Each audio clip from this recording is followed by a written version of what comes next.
What's that like?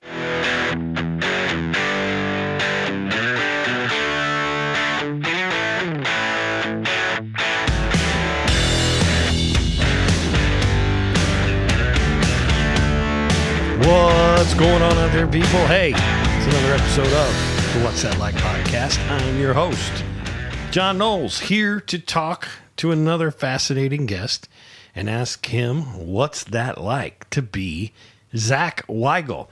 Zach is a guy that if you live in Montgomery County, Illinois, it's at least a name you're familiar with. Zach is certainly somebody that I've known for the last 3 or 4 years through a lot of the work he's done with an organization that he started in honor of his father called Stamp Out Cancer. And he'll talk a little bit about that in the interview. What we're going to talk to him about today is a couple of the other organizations he's involved with. Number one is Imagine Hillsboro. Imagine Hillsboro is an organization that's really there to help grow, promote, and really improve the city of Hillsboro. He'll tell you how that got started and everything they're doing.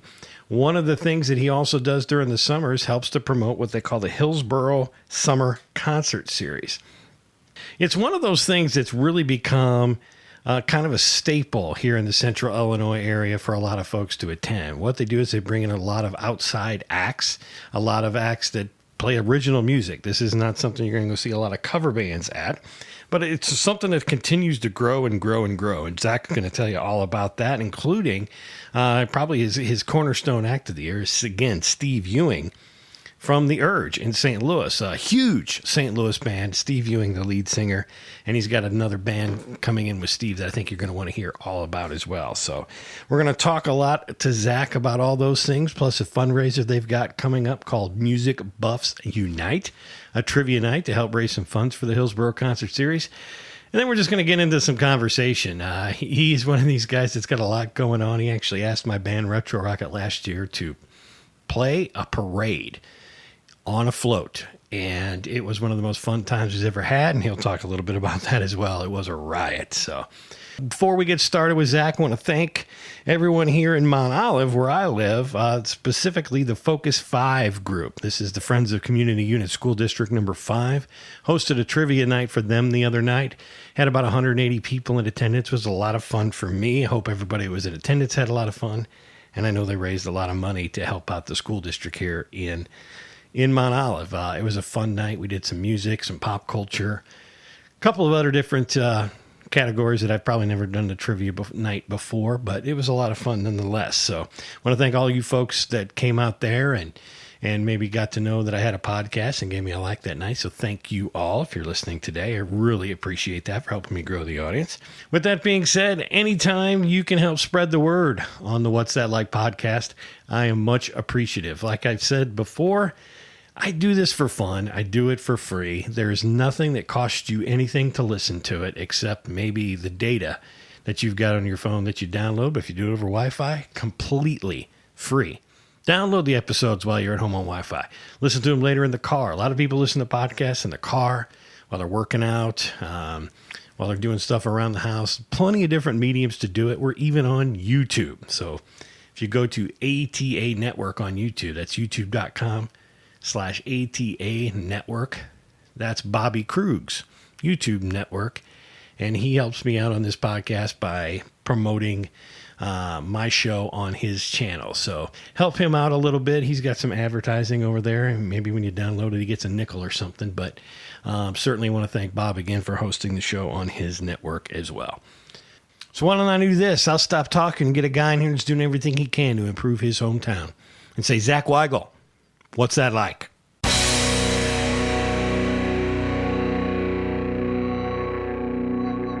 Zach Wygal here from Hillsboro, Illinois. Zach, how you doing, buddy? I am wonderful. Yeah. Super wonderful. You just thrilled to be here in my garage talking I on am my actually, podcast. I was kind of really pumping myself up, excited, to get here. And then when I finally showed up to Studio 312, I'm blown away.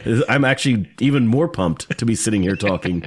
Well, you should be. You're only the 5th guest here on the What's That Like podcast. So. Oh, I love being number 5. Yeah, well, you got it. So, Good. So tell me about Zach Wygal growing up, Hillsboro, Illinois, Montgomery County. What was Zach like? I talked a lot. I was a ham.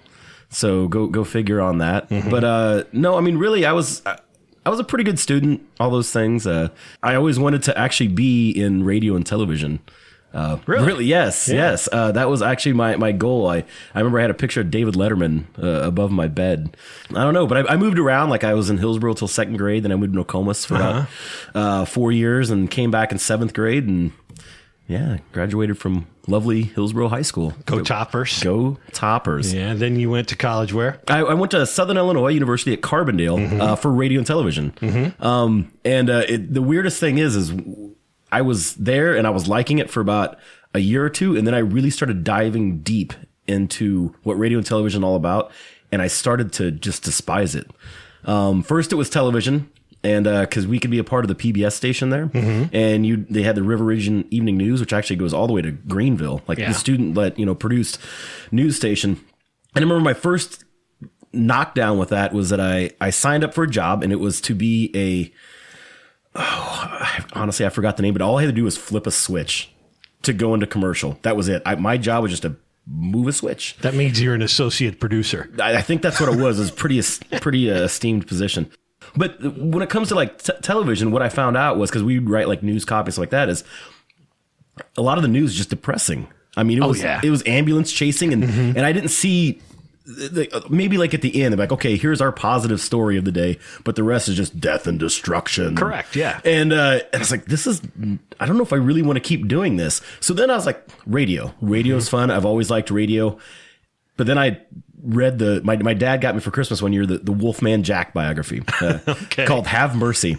And I don't know if you know a lot about Wolfman Jack. I know Wolfman Jack. I'm old enough to know Wolfman Jack. But I mean, he had some of the most amazing stories as a DJ. I mean, having shootouts in Mexico, like outside the station, because people were trying to take over a station because he could broadcast all throughout almost the United States. They had those really powerful signals. Yeah, syndicated all over. And so, and he kept talking about how he got to play whatever he wanted. And he'd be like, he would introduce a lot of the culture to like a lot of the black musicians he brought to the forefront, even when they were telling him not to. But he didn't care. He was like kind of like a pirate radio. He was like a founding father of pirate radio. And so then I look at our radio, how it is now, or even then, this is back in like, early 2000s. It's like payola was happening, which is the pay for play. It's like, well, I don't know if I want to do that either, because if I can't go on there and introduce people to music that I really like, that I think people should be listening to, then what's the point? I mean, I feel like a fraud if I'm just up there okay, here's the latest Britney Spears track. Isn't it awesome? I'm not saying I don't like being told what to do, but it's more of, I don't know, it was frustrating. So at that point, I just kind of just coasted my way through college and got what they call a university studies degree. Okay. And which was basically, here's a degree. Will you please leave here? Because you have been here for way too long. Like, way too long. I mean, that was a good 7 years, I think I was living in Carbondale. But I loved it. I mean, Carbondale's it's a fun town. And it's a great music scene and all that stuff. So when I was done, I was like, you know what? I'll do what most people did, is I looked for a job. And the first thing I could get was substitute teaching. And I went in to, I remember the first time I ever got called, because all you need is a bachelor's degree for subbing. And the first time I ever got called was for special education. And I almost turned it down because I was like, I remember those kids in high school and in grade school. And they were always like, they pushed them out like where the buses don't run. Like they were not around any of their students. Right. And I was like, I don't know if I'm prepared for that. Like my first time subbing, can I do that? And luckily I did. And I went, and it just completely changed my life after that first day. It was in Nokomis. But still, I got a job doing home mortgages at Wells Fargo, and a couple years later, I was looking out the window. I was like, I don't think I'm meant to be in a cubicle, and that's when I decided to go back to school to become a special education teacher in Edwardsville, and that's where I'm currently at, getting a master's. And I think I'm just going to go to school forever. There's nothing wrong with that. Yeah. So to answer your question, what was growing up like? I think I've brought us up to speed. You're still growing up, just like me. Well, yeah, exactly. Why do you have to really stop? Well, you're not ever done. It doesn't matter where you're at in your life. You want to do something different, just do it. Exactly. I do that all the time. Exactly. That's why I do this. Yeah. I'm never just going to go through the motions and be like, okay, it's Thursday, time for bingo. Okay, it's time for this. No, keep changing. Absolutely. So that's the story of Zach Wygal and how you got from little Zach to current Zach. I think so. I might have left out a few things. Current Zach is involved in a lot of things. current Zach, I've known you for probably the last 3 or 4 years with the work you've done with Stamp Out Cancer. That's a topic we could go on forever. I mean, briefly tell us what Stamp Out Cancer is all about, why you started that. Stamp Out Cancer, was started in honor of my father, who was a postal carrier who died of a brain tumor, and it would be 11 years this year. And it was one of those things I just wanted to raise a bunch of money. It was kind of like I just wanted to use my notoriety for good. Because at that time I was starting to get more involved with the community, and I was bartending, and I just said, hey, let's see if we can raise a bunch of money doing celebrity bartending, and it took off from there. 7 years later, and almost $350,000 for the Montgomery County Cancer Association. Yeah, it's crazy. I mean, it is the biggest event, really, that I know of in Montgomery County, is it not? I hear it's a fun time. And you hear it. So one of these times I'll attend, but it's because normally when I'm there, it's just a blur. Sure. It really is. The thing about it is, it's not the event itself. Stamp Out Cancer is a season.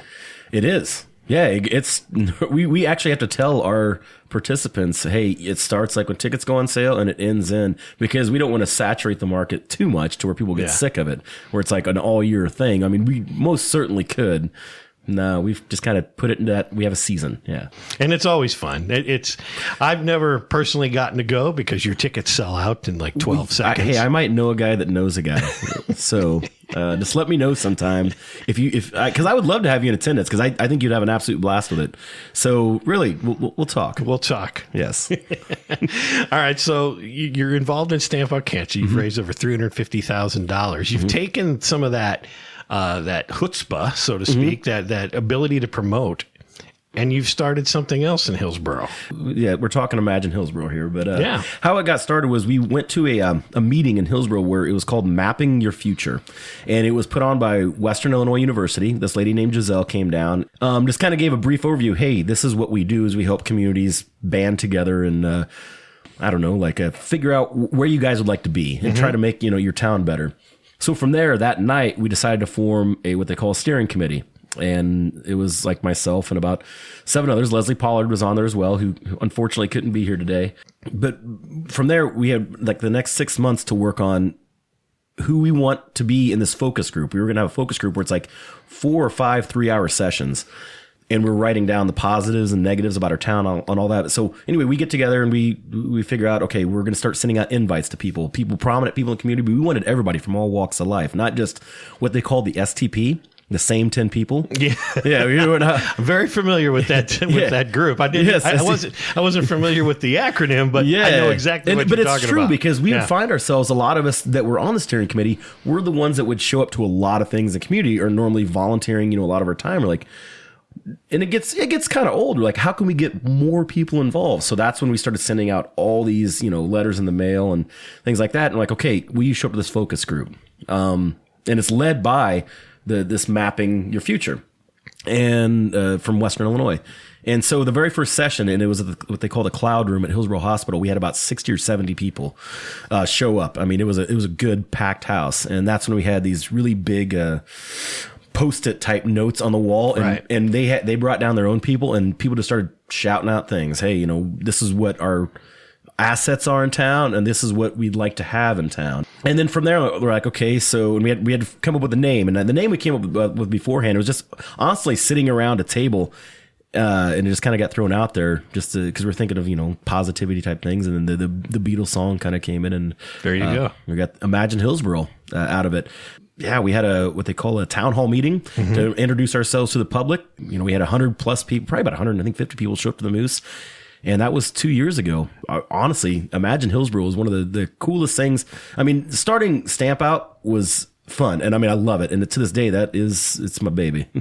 But Imagine Hillsboro, the reason I wanted to really be a part of this was to give other people in the town that same feeling that I have with Stamp Out Cancer. Like once I get done with an event, I mean, it's you're on a whole new cloud. Sure. After you just like, oh my God, I just put on another awesome, successful event. And it raised this much money. Yeah. And you can't believe it actually happened. Yeah. And you feel so wonderful. So I was like, what if we can give people an opportunity to have that same feeling? Because it's contagious. Then you want to keep doing that. And that was how I looked at Imagine Hillsboro. I'm like, if I can help start this, then maybe I can step away from it. and just let everybody else run. And I've been trying to. I am on the board of directors. I'm just now got selected for my second term as vice president. But I mean, really, what it is, in order to be on the board, you then have to be one of the nominees from your goal group, and the one I represent is our Parks and Recreation. Okay. Which our Parks and Recreation is what is now putting on our Summer Concert Series. What are some of the things Imagine's accomplished so far, and maybe give me a couple of things you're working on going forward? Our festivals committee is our probably our most prominent group, and I remember I was barely a part of that to begin with. I just kind of gave them a couple pointers, and that was it. I'm like, because I mean, I put on events enough. The Christmas celebration. Oh, yeah. When we did... That's huge over there. Yes. I mean, that was something that Leslie and I used to be a part of years ago when we had a group called 2000 and Beyond. And that's how I basically got started and everything, was hopping on. There was this 2000 Beyond because they put on the summer concerts, but also Christmas thing. But we would maybe get lucky to get 100 people downtown. But we had a real small budget and blah, blah, blah. So we let the festivals take this over and take it to a whole new level. Right. It's huge. Like not last year, before, we turned downtown into Whoville. Right. We had over 3,000 people. I mean, the hotels were sold out in Litchfield. I was running into couples. I talked to this couple from Cleveland, Ohio. No kidding. And I go, I was like, hey, so what brought you here? They go, we saw it on Facebook and it looked interesting. Wow. Because they were doing a really good job of using the Facebook ads. Yeah. And next thing we know, there was people coming from 8, 10, 12 hours away just because they thought, wow, how cool of a little small town to turn themselves into Whoville. That's awesome. And they had another successful one this year. Not as many people, but that's, I think, a good thing because we did have some people that left being like, well, it's not like what we expected. I'm like, well, we are a small town, though, still, too. But they also put on the Harvest Market, which is another huge one. Our housing group is very secretive. Which is good because that's kind of like a competition almost there with other towns because you're trying to get people to move to your town. Education's working on good things of getting more notoriety of people like students' recognition in the paper, and also just facilitating between teachers, maybe different things that might work in the classroom. I have to give props, of course, to our Parks and Recreation. Like, we just built our first trail. It's out by our sports complex. We had, people asked, they're like, hey, when we drop our kids off to go to soccer practice, we'd like to have a trail to walk on out there. Right. Yeah. So we made one, and that's first of many trails that we'd like to have around. We have a grand plan. If all goes well and a little money trickles our way, we could have, to me, in my mind, the best walking trail system in not just central Illinois, but I think people would be coming from all around. That's awesome for this because there's good topography there. There's a lot of good, there's woodlands, there's lakes, there's lots of stuff to really mix in. There is, but we have an area that we're talking, our Central Park where that's at. Yeah. And where our lake's at. Right. Connecting those. And one walking, it goes, there's no road straight from there to the lake because what used to be in between there, that used to be a road called Taylorville Road. And so it's already laid there. There's already a road that goes from there to there, but they just shut it down. I don't know how many years ago. Really? So the base is there. The base is there. We're just waiting on some people to let us use a part of their land. Gotcha. To go through there. But no, from there to there, that goes by some artesian wells. And there's just some cool things out there. Even along that road, there used to be a brewery. Now you're talking my language. Right? And actually, there's a cool story behind this. Jim May in Hillsboro does an awesome job about Hillsboro's history. And he was talking about how there was a brewery there and how the rumor is, and we could actually have little posts along the way, saying things, is that it got shut down because a worker there got disgruntled and got unhappy with what was happening there, or maybe got fired, I'm not for sure, and decided to put soap in all of their barrels of beer. No. A little bit. And so he ruined their entire batch because they didn't catch it, I guess, till later. And they used to keep their barrels in a cave around there. And the rumor is that they just dynamited the whole thing, and it's still buried in there somewhere. It's like a brewery where they kept all these barrels of beer because they said, well, screw it, we're done. Mysteries of Hillsboro. Right. That's awesome. Yes. That's a whole nother podcast topic right there. Yes, absolutely. But yeah, that's along there. So yeah, there's just what we're mainly trying to accomplish is just to show people that cool things can happen in a small town. Yes, I still go to St. Louis for fun things, but there's a lot of good things happening there too, and we can do it ourselves. Yeah, and I mean that's why when you look at smaller towns, we can't just sit back and whine anymore and just say, oh, everything's leaving us. Okay, well, let's do something about it. And we have to be the ones to do it. No one's just going to throw money our way. We have to, suck it up and just go out there and make things happen. Exactly. And I think you're doing a phenomenal job of that. You guys over there, I will say this, are the envy of towns around you. You might not know it, but you truly are. I mean, everybody I know that lives in a town in that 15, 20-mile radius around Hillsboro points in those guys are doing it right. And you know what? I've heard that. It really is a town that's got its quote-unquote stuff together. Oh, our movie theaters. Your movie theater's amazing. Phenomenal. Give those guys a shout. Oh, absolutely. The Orpheum Theater in Hillsboro. No, I mean, there's people, most of their business is not from Hillsboro. It's people from out of town. There's people that come from St. Louis, and especially their movie premieres. I remember when we were at our Imagine meeting and we're trying to figure out what do we want our town to be. One of my ideas was I go, well, we could be the movie premiere capital of the world.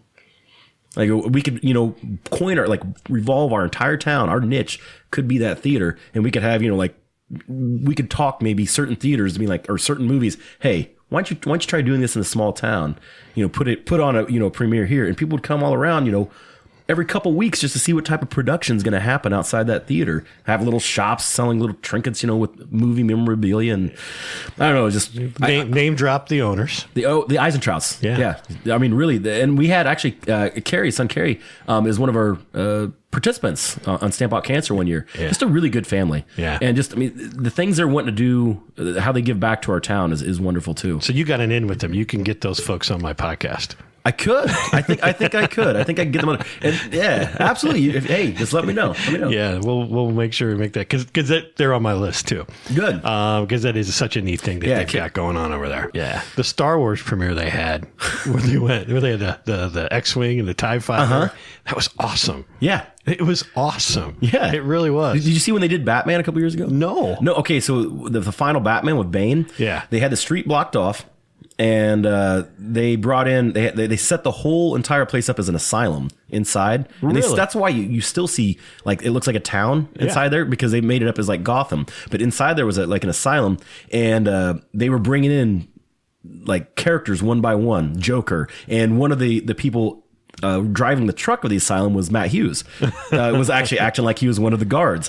And so they brought them all in one by one, and then finally when they got them in there and everyone's still standing outside, something went crazy in there, and they're like, oh, everyone's on the loose, blah, blah, blah. And then they shoot across the street up on top of a building, the bat signal, and there's actually someone dressed up as Batman standing up on the roof across the street. I mean, it was beyond awesome. That's awesome. Beyond awesome. I mean, Zach, tell us about what you've got coming up. You've got a great event you've been putting on for a number of years called the Hillsboro Summer Concert Series. Yeah, and I mean, I have to say, first off, all credit right now in my mind goes to Leslie Pollard, just because she helps me not only with Stamp Out Cancer. I mean, she's right there with me since day one. But this as well. She's a really good promoter and has a really good eye for talent.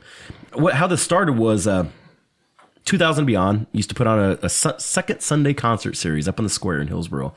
And they finally just kind of wanted to pass it on to someone else to put it on. And so they're like, hey, why don't you guys take this over? So that first year, we were just reaching out to anyone that we could get to play for like the cheapest amount, because I think we had a $300 budget for an entire summer. $300. I think it was around three or $500. I mean, we got, a few sponsors and things like that. So we had a few $100. We did a good job. We got some sponsors.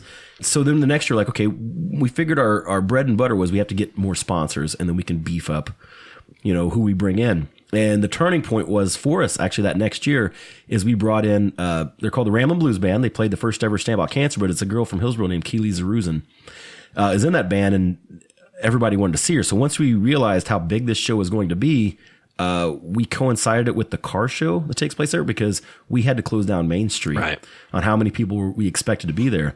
And it was that way. I mean, there was people everywhere. I ran into BJ Penn there. The MMA fighter. He was there with fighter. Him and Jeremy Horn were there with Matt Hughes. So that was, it was a great, awesome event. And it was after that year, we're like, how can we get more people to our event? And one, we realized we probably can't keep it downtown because when we were putting on those concerts, cars were driving by. I mean, except for that one. And that was dangerous. The square was open. The square was open. I mean, like, okay, we keep it there, but we're like, how else could we bring people here? And we realized, what if they could bring their own beverages? And I mean, honestly, we looked at, we found out that there was a bluegrass stage out at our campground. I had no clue it was there. I mean, I'd lived in Hillsboro, pretty much my whole life. And I just never really noticed it. At Sherwood Forest. And we went out there, and it's the most beautiful, awesome bluegrass stage. I mean, what it was, because you used to have a bluegrass festival back in the day. They would bring thousands of people out there. They stopped doing those, but it's still, the stage was still there, and it's got a backstage area, huge stage. I mean, good lighting, all that, and it's like in an amphitheater type setting. Yes. And so we decided next year to move it out there and ramped up our sponsors. And every year, it's taken off since we moved it out to that venue. How long's it been going? I think this is, Leslie said, I think our 8th year. I think it's our 7th or 8th. Might be our 8th. Wait, we just did our 7th Stamp Out Cancer. And if we started a year before that, it might be our 8th. Yeah, I think it could be. So you're in your 8th year of the Summer Concert Series. What's the lineup you've got this year? Tell me about the lineup. So I'm going to get really super excited when I talk about some of these. That's what we want. I'll go in like reverse order because I'm going to end with the one I'm most excited about. So to end the year, September 2nd, is a band called Oak, Steel, and Lightning. Oak, Steel, and Lightning. Great name. Yeah. So Leslie, she's the biggest bluegrass fan out there, and she's always seeing bands around that nature around St. Louis, and we kind of want to stick with that theme every year as an homage to where the festival started. Yeah, and so we always try to get some type of more string influenced band, and this one is, look them up. They're almost like a hillbilly country kind of. Yeah. But yeah, Oak, Steel, and Lightning is, I mean, this is my first time ever hearing them because we've had other bands that we'd go and almost scout, like Old Salt Union. When we had them 3 or 4 years ago, we kept telling people, like, listen, these guys are legit. They're going to be big. And even before they got to us, they were on, they got selected for something out in Los Angeles. They had to fly out there. And then also they got selected to play at Lou Fest.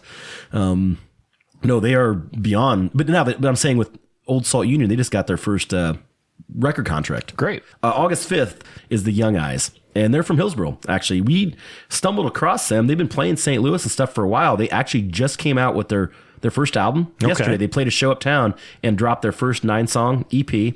And we saw their music video that they put on YouTube, and it blew us away. It's Brian Lee. He's like the lone wolf, I think, from Hillsboro, and the rest is like Greenville and stuff like that. But no, we're pretty stoked because we get questions. And what kind of music? It's like alternative rock. Okay. Because we get questions a lot, like, hey, you know what? I'm friends with, with a lot of bands around here. Like, well, why aren't we playing? And I go, well, we try to focus on original music. So anyway, July 4th. So what happened with July 4th is we used to never put on really a show there because Hillsboro did their own thing, and that the July 4th committee disbanded, and the mayor kind of turned to us and said, how can you save this? And so the first time we took it over, all of July 4th, we had the cardboard boat regatta during the day, which we're going to have that again this year. It's beyond too much fun. And then we had a concert. We had actually, was it Old Salt Union? Yeah. We brought them back. And they played out there, and it was, and I remember even the mayor, Brian Sullivan, coming up, he was thanking, Leslie and I, he goes, you guys saved the 4th of July. And it felt really good, but I mean, it's a long day for us because we're there all morning. I get to go home and shower, and then I come back and, to meet the band out there and get them going. But this July 4th, we have the Voodoo Players, and they do different bands. And so, like, it's Sean Cannon. He actually is a house band on this music show that's on TV around St. Louis too. But they did, I remember seeing they did Voodoo Talking Heads, Voodoo Prince. When they did Voodoo Prince, for his tribute, Funky Butt Brass Band jumped in, and Steve Ewing from The Urge jumpp in. Like, all it is just random musicians around St. Louis that he gets together to pay tribute to different bands. And so when Leslie was talking to Sean about this, on who he could get for the July 4th, because he was available, and it was down to 2, and we settled on Voodoo Eagles. Voodoo Eagles. That's gonna be awesome. We're bringing the Eagles. I mean, really, July 4th, Eagles. I mean, that's doesn't get any better. That's than some that. America. Rest right in there. peace, Glenn Fry. I love me some Eagles. He's got some strugglers blues there. Yeah. Nice throwdown there, Zach. Yes. And so, but then our first one, June 3rd, is I can't even. I'm like a kid in a candy store right now talking about this. We're bringing back Clockwork, which they've now changed their name to Hounds. And how I found out about Clockwork years ago was about 3-4 years ago. Was they were opening for the Urge at the pageant, and I'm one of the biggest Urge fans out there, hands down. I mean, I can't even tell you how many times I've seen them and luckily met them, many times too. And I saw these kids up on stage, and they were kids. I don't think any of them were 21 at the time. Just completely tear up the pageant. I mean, everyone was just going nuts. Like, these kids are amazing. So, and I happened to run into them right outside the pageant when we were leaving, and they're handing out flyers for a show they were playing at Blueberry Hill. And I remember going up to them, probably very right of mind. And I remember putting my arm around them and go, I'm going to bring you guys to Hillsboro. And they're like, oh, yeah, we'll play wherever. I go, no, really. Remember this. I'm going to bring you to Hillsboro. And sure enough, the next year, yes, talking to their manager, and I was like excited. I got to bring Clockwork here. Then last year, we had Steve Ewing of The Urge, the lead singer of The Urge. I mean, super famous around St. Louis. Yeah. Owner of Steve's Hot Dogs on the Hill. There actually is a push to get The Urge on the Walk of Fame in St. Louis right now. Mm-hmm. And so... But when Steve came, he brought it was just Steve Ewing, and it's called the Steve Ewing Band. I'm sorry, we couldn't afford the Urge. And what it was, and when I was talking to his backup band, they'd never even played with him before. He just put a feeler out there. Hey, who can come to Hillsboro, this day to play? And they just kind of followed his cue, just kind of played along. They knew some Urge songs, I guess in their head. And so, and then he just, he threw some money their way, saying, hey, thanks for being, my backup band. And so I was sitting there thinking, okay, if it's that simple, what if I fuse two bands together? So I started talking to Jordan Sloan, the guitarist, lead singer of Clockwork, which is now called Hounds. Mm-hmm. And I said, so how would you guys like to, come back and play? And of course, they loved playing there in Hillsboro. And I go, but what if you were also the backup band for Steve Ewing? And he's like, we would be honored. He's like, but would Steve want to do it? I'm like, well, okay, if you're in, now I'll talk to Steve. Yeah. And I put the feeler out to Steve. He goes, dude, that's a really good idea. He's like, make it work. I'm in.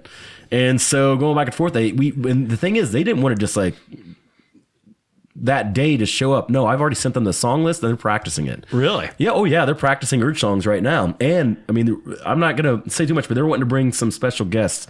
They're asking like, hey, can we bring this so-and-so? We think it'll add to this Urge song. Bring whoever you want. Because I mean, the last time they came, they brought Matt Wynn with them to like, hey, can we bring Matt Wynn to open? Or, you don't have to pay him anything. He was an American Idol contestant. Matt Wynn was super cool dude. So they brought him along. So like, you guys can bring whoever you want. Yeah. I mean, I go, this is what is so much fun about these concerts is we normally become friends with the bands, and we're known as a really good, like, positive place for them to play because we're fanboys is what we are. Yes, you are. I noticed that on Facebook. Every time you're down at the pageant, you're down at the Blueberry Hills, I see that a lot. And there's Zach again, maybe your brother, whoever else with you, and you got your arms around Steve Ewing and the guys from the Urge and Jerry and everyone. Yeah, we're super pumped when we had them. So we treat them like royalty when they show up. We don't look at it as, oh, you're here to like play good for us, you're a lot of money riding on this. No, have fun. And that's what I'm telling him. I go, he's like, well, what's the order? How should we do this? You want us to open? You want Steve to open? I go, I don't really, whatever you think's best. Yeah. I go, have fun with this. You're going to have fun because you're going to say, you get to be, play for Steve Ewing, and Steve's going to have fun because he thinks you guys are great already. And I'm like, all of this is going to be, let's just look at it as just musicians jamming out on the stage. So 4 action-packed shows this summer. Yes. How much does it cost the concert goer? Oh, man. So you better bring your wallet because it costs nothing. Nothing. But we do sell food. and honestly, we do pass around a donation bucket. Yeah. Like if you like what we hear, we say just throw a few bucks in there because I mean we got to pay these bands, not me personally. So that was the question I was leading to. We get sponsors. You do this for free. I do. Yes. Well, you do. I mean, but the concert series is absolutely free to show up. Mm-hmm. You get there to the Sherwood Forest Campground. You're going to see the chance to see 4 killer shows this summer, and it's going to cost you nothing. Yes. You take donations. Yeah. You do the other things. You do get sponsors for this. Uh-huh. I think it's a good time you give those folks a shot. Absolutely, because a lot of these we've had for many of years. So I'm just going to kind of go through this. So we have Hearst and Roche, CNB Bank and Trust, TCCU, Springfield Clinic of Hillsboro, Hayes Abrasives, Roger Jennings, and they've been with us since day one. Roger Jennings has Pepsi Refreshment Services, and we throw them on there because all of our soda we get for free from Pepsi, and they make all of our banners. They've been a great partner with us. So we have Griffin, Winning, Cohen, and Bodavis, which is a law firm that's one of the places in Hillsboro. Consolidated Communications has actually been with us, I think, since day one. Our friends at Carrot, they were a huge sponsor last year. So, yeah, no, we can't do it without them. What else are you doing to raise a little money for this series? Well, I hear, a little birdie told me, May 12th, we're going to have a music trivia. Awesome. Showing up at the Moose Lodge in Hillsboro. It's hosted by TKO Trivia. It's a guy named Jim Tocco, and he's the voice of the Hilltoppers as well.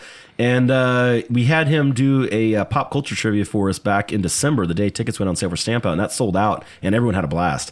So yeah, we're doing that almost as to kind of kick off the concert series too, because we'll try to have some of the music of the bands we're having littered throughout it, which a lot of the bands we've had you can find on Spotify. So just throwing that out there too. So it's at the Hillsboro Moose. Doors open at 6. Trivia starts at 7. And you can have up to 10 people at your table. Tables are $100. So if you get 10 people, it's just $10 a person for a pretty fun time. You can register online. You can probably just search it, but it's called musicbuffsunite.eventbrite.com. So if you just search for it on Eventbrite and just look for Music Buffs Unite, or even probably just imagine Hillsboro Summer Concert, trivia. So the name of the trivia night is Music Buffs Unite. Music Buffs Unite. And it's all going to be music related. All music related. There's not going to be anything about art unless it's album covers. So no, name the 12th president and who's on Mount Rushmore and name state capitals. If it's in a song. If it's in a song, then it's fair game. Absolutely fair game. All right. I mean, I sit here and I talk to you and I go, I don't know how you even have time to sleep. You've got so many things going on. Your calendar over in Hillsboro just must be one event after the next to the next to the next. You're living life, man. You really are. It's not, well, I mean, I am, but I'm not. I mean, to me, like, these things are things that I should be doing because I'm capable and I'm able to do it and I have the will to do it. If you're not trying to make a difference in the world, then what are you doing? So why not do it? If that makes sense. It makes perfect sense. And knowing everyone that I know that knows you, and I'll embarrass you a little bit, you're like a god to them over there. You really are. It's everyone. You're like the mayor of Montgomery County, the honorary person. You've got your hands in so many things. Everything you touch is quality through and throughout, and you're giving it all back to the community. And I think that makes you such a special person, Zach. I mean, you're a special guy. You really are. I am the worst at like taking compliments. I know you're like turning your head. You're not looking at me when I say that, but it's all absolutely true. Because I mean, not to sound like trying to think of the word like unappreciative of any of those things, but I look at it and I say there's more I could be doing, because there is more. I actually have like more ideas of things that I'd like to accomplish, and Leslie's normally Leslie Pollard. I was going to go real quickly on Leslie Pollard. I met her in college back in Carbondale, and we were friends. We hung around like the same people, and she ended up marrying Jared Pollard from Hillsboro. Mm-hmm. And so when she moved back here, it was like having like your college buddy move back to town, And so anytime I have these wild hairs, Leslie jumps on board. If she has one, I jump on board. So we're like, well, yeah, we think, people might like this, Tell me about the float you had last year in the Old Settlers Parade. So yeah, we had this little known band called Retro Rocket. I've heard of that. Yeah, play live on a float, and it was. Once again, thank you guys so much for agreeing to do that. It was awesome. It was one of those wild hairs that I had, and I worked with Tony Marcolini on this from Marcolini Construction. He got the trailer for us and helped build, that stage, and we're going to hopefully build onto that this year as well too. Another for bands, and we're hoping to make it even, sturdier, bigger, and better, and all that. But yeah, we had Retro Rocket play live going down the street, and where I'm peeved about though is that, you guys we're featured front page of the newspaper. It was awesome. It's hanging right there on the wall. Yes, right over there. Yeah, and everyone was talking about that, and we placed fourth place in just our division. And so that same day, Imagine Hillsboro had a float, and we threw it together that day, that float. And we said, hey, we just throw a bunch of cardboard boats on a trailer. Kevin Wrench let us borrow a trailer and throw a couple poster boards on there and call it a day. And it'll promote the cardboard boat regatta. That placed third.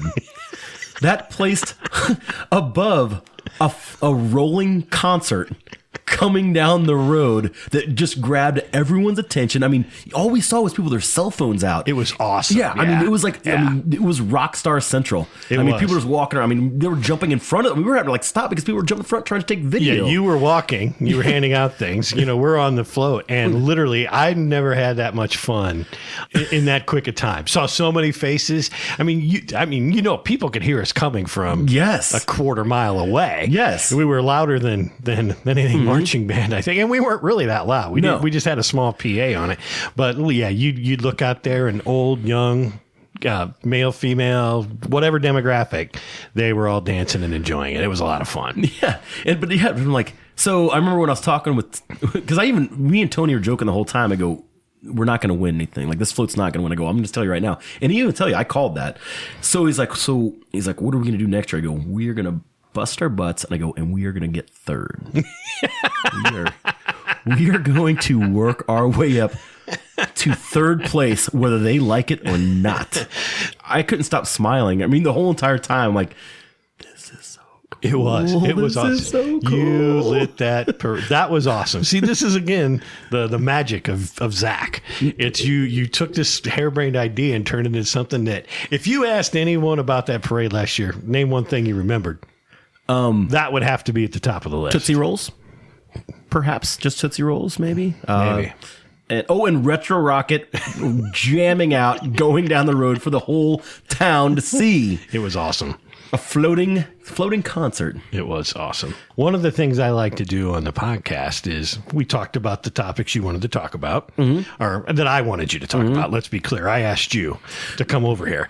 One of the things I like to do is just take it a little bit of a different direction. And I've got these standard 5 questions now I ask of every guest. So, Zach, what was your first job? Hillsboro Dairy Queen. Yeah? Yes. I worked there from like my sophomore to senior year, and still to this day, I can make a curly Q.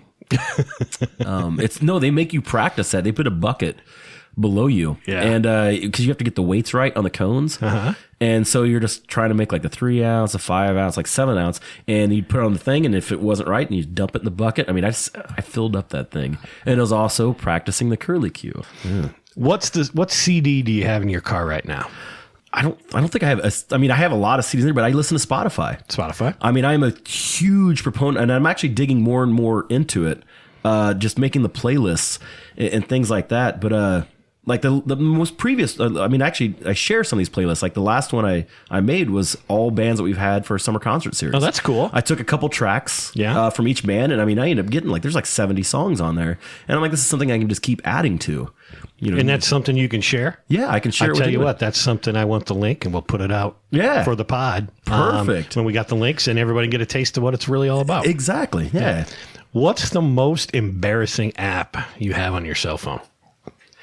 And I knew this one I knew was coming, and it's funny because the girl you had, Emily, talked about word cookies. Right. And oh my God, that game is so addicting.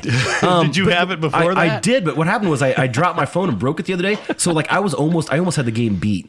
And now I can't get, like, if I have to start back over, and I don't want to. So embarrassing. I got it.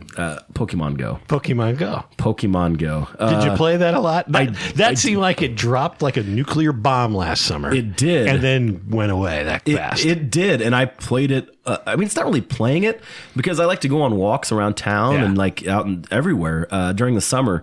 And it just added to it, honestly, because, I wouldn't have it. Like, you would watch people walking around like zombies. Oh, yeah, absolutely. It was fun just to people watch because they were everywhere. People, they came out from under rocks to walk around, to hunting these things. And me, though, I had these Bluetooth headphones. And it would just make a noise whenever one would pop up. So I'd just be walking, listening to music, and like, oh, I'll pull my phone out and I'll get this one. And Yeah. it just added to the day. But you're right about the people walking around. I live, well, when you turn out of the compound here, the John Knowles compound, you'll see the cemetery of Mount Olive is right over here. And there were 5 or 6 of the, what do they call them? The hotspots or whatever they gyms. The gyms. Yeah. And so the entire town, all last July, I think it was, you'd see people walking over there, walking around the cemetery. They'd be hanging out. It was crazy. There's literally one, maybe 100 feet from my living room. And you could, and every now and then the GPS would drift enough you'd catch it. I'm going to check it out right now just to see. I haven't actually logged in forever. That's a whole different screen. But yeah, and what the worst though, honestly, was watching people about get clipped by cars. Oh yeah. I mean, they just were oblivious, just walking. Oh, it's time to cut this way. I'm just going to keep looking at my phone and keep walking. It doesn't matter if there's I'll even go you one better. I missed the safety of people texting and driving. Right? Instead of playing Pokemon Go and driving, which happens a lot.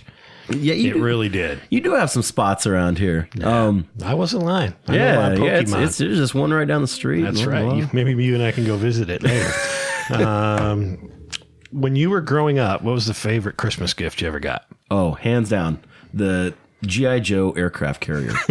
Okay, tell me about this. You never heard of this? You never. Let's assume I haven't. Okay. The G.I. Joe aircraft carrier was like I think it was 6 foot long aircraft carrier. That's all it was. You could fit all of your vehicles on there or inside underneath it. And it had all of your guys, and it just took up an entire room. And so I remember seeing commercials for it, and these commercials made it seem like, this thing could go out and sail the 7 seas if it needed to. And it was the coolest thing I'd ever seen in my life. And, I remember as soon as the first commercial I ever saw, I was like, I want, this is on my Christmas wish list. And I'd, bug my parents, and they're like, you're not, no, this thing is huge and costs a lot and blah, blah. I'm like, and so I remember I think I was 8 or 9 years old, 8 maybe. I remember I turned to anytime I was near a wishing well. They used to have one I think at White Oak Mall. Yeah. And every time I got to throw some pennies in here because I got to get this, aircraft carrier. And so this was around the time I remember when my parents got divorced. And so my dad had already moved out, and we were in our house, and that was not much after that. We moved to Nokomis, but so I knew that it wasn't going to be that big of a Christmas. Family split up, and I'm not expecting the aircraft carrier.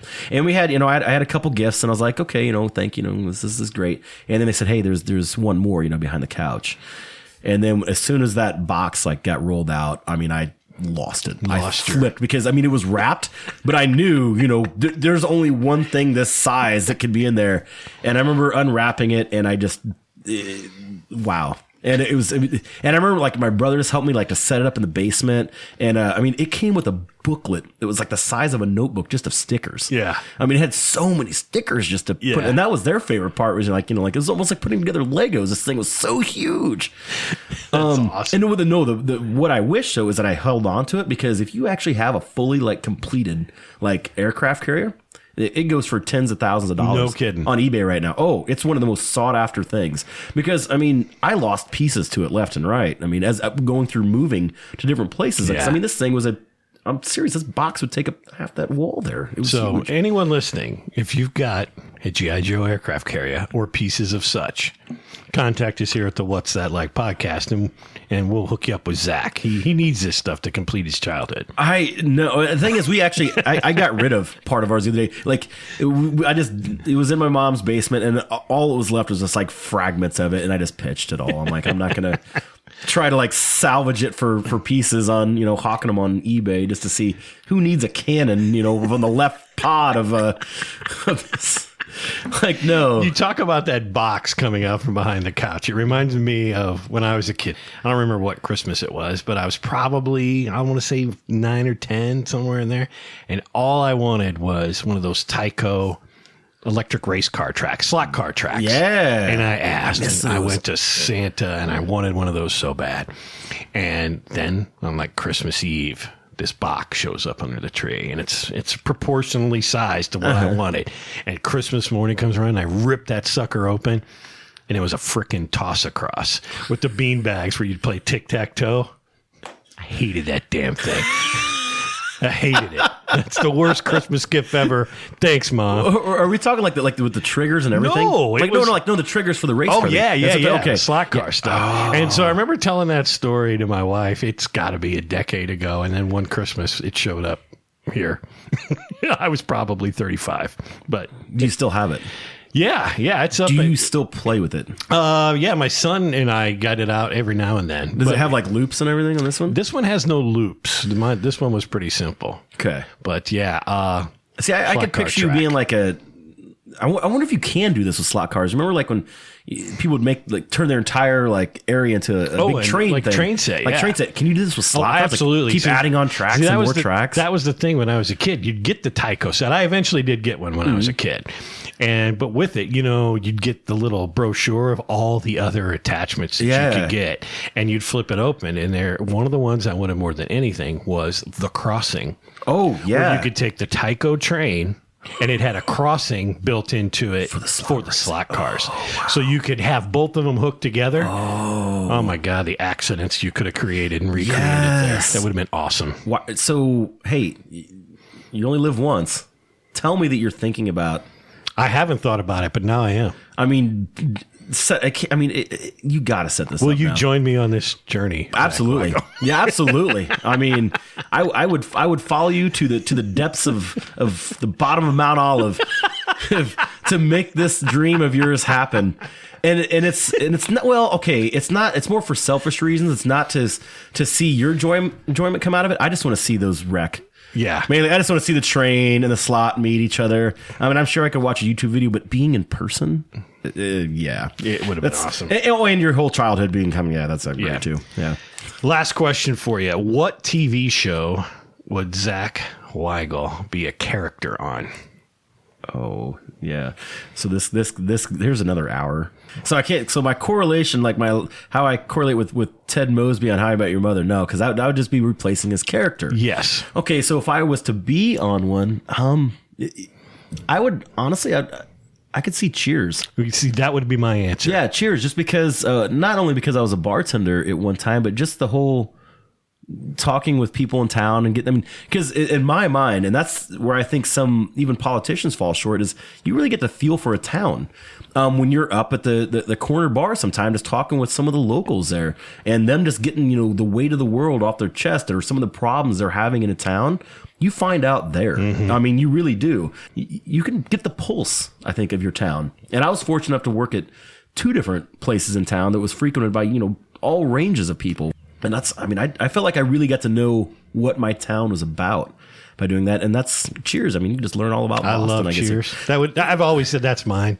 Yeah. I'd love to just sit there. I'd probably be the Cliff Clavin type, because I know a little bit about everything, but nothing at the same time. Yeah. I don't know which character. I can't be Norm. That's I can't the be thing. Norm. No, you're not. That's the point. You wanted to sit there. You'd be like Paul.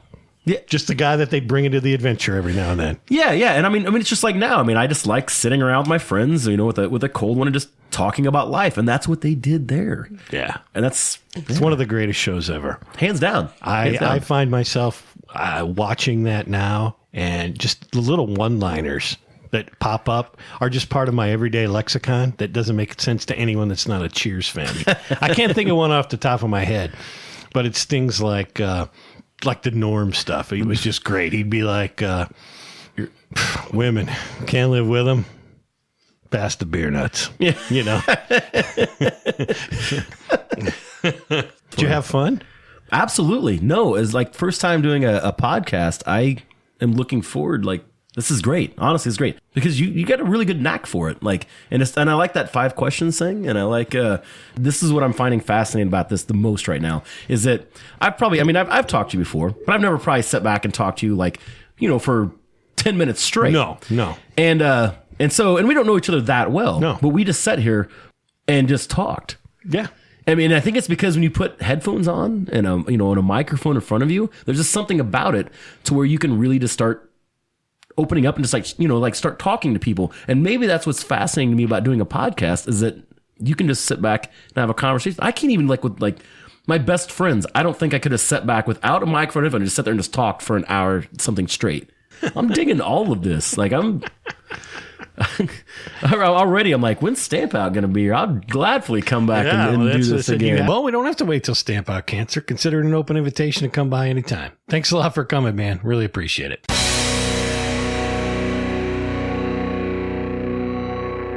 Well, there you have it. Wygal was awesome. Like he said, he and I have known each other for a while, but never really had an in-depth conversation. I started this podcast. He was one of the names I had at the top of the list that said he would be good to come on and talk about those things that I said I would do, which is talk about not only the interesting people, but some of the interesting events that are going on and the interesting things. He certainly fills both those bills. So I really want to thank Zach for coming over. Great guy. He and I got to know each other a lot better, and this will definitely not be the last time you hear him on the What's That Like podcast. Thanks a lot again for coming, Wags. Really appreciate it. What I want to do now is transition to a friend of mine, Greg Shively. Greg has been to, I think, 34 U2 concerts in his life. And on a podcast where we're talking about a concert series, I think it'd be fun to hear from someone that's been to a lot of big time shows as well. So why don't we bring Greg Shively on the phone line? What's that, Bob? We're out of time. Sorry, Greg. Again? We'll get you another time. So that's it for this edition of the What's That Like podcast. We'll be back in 2 or 3 weeks' time with another episode. I've got some great guests coming up. I've just confirmed. Just let you have to wait and see who they are. Until next time, it's John Knowles. See ya. What's That Like is available in the iTunes and Google Play stores. Search for What's That Like. Subscribe today and never miss an episode. Streaming is available at SoundCloud.com and on the SoundCloud app. Follow What's That Like at Facebook.com/What's That Like Podcast and on Twitter at What's That Like Pod. All opinions of the guests of the What's That Like podcast are their own, not necessarily the views of the host or the podcast producers. We hope you enjoy this podcast serving Central Illinois and beyond. Peace out!